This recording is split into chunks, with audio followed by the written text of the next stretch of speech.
ஆண்டவருடைய பிடிச்சவங்களாக இருந்தாங்க அப்படின்னு சொன்னால் அவங்க எல்லாரையுமே கர்த்தர் வந்து நிறைய நேரத்தில் செப்பரேட் பண்ணிட்டார், தனிமைப்படுத்தினார். அவரும் அவர்களும், அவரும் அவர்களும். மோசையை குறித்து வேதம் சொல்கிறது, மோசையினுடைய ரகசியங்களை ஆண்டவர் கற்றுக் கொடுக்கறதற்காக வந்து அவனை வந்து செப்பரேட் பண்ணி என்ன பண்ண சொன்னால், நீ மலைக்கு வந்துரு அப்படின்னு ஆண்டவர் சொன்னார்.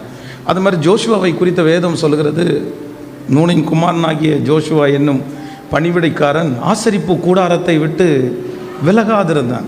அப்போது தேவன் வந்து தனியாக பயன்படுத்த நினைத்த ஒவ்வொரு தேவனுடைய பிள்ளைகளும் வந்து அவர்களுடைய ஐக்கியம், அவர்களுடைய பேச்சு எப்படி இருந்துச்சு அப்படின்னு சொன்னால், அவங்க பர்சனலாக தனியாக கூட்டத்தோட மகிழ்ச்சியாக இருக்கிறது ஒரு பெரிய சந்தோஷம்.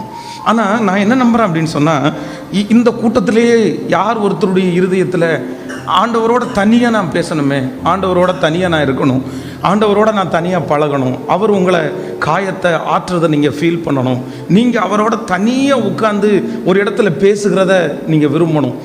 இந்த மாதிரி ஒரு குவாலிட்டி உங்களுக்குள்ளே இருக்குமானால் கண்டிப்பாக நான் நம்புகிறேன், நீங்கள் தான் அடுத்த ஜெனரேஷனில் கர்த்தருக்காக எழும்புகிற ஒரு தேவனுடைய பிள்ளைகளாய் மாறுவீர்கள்.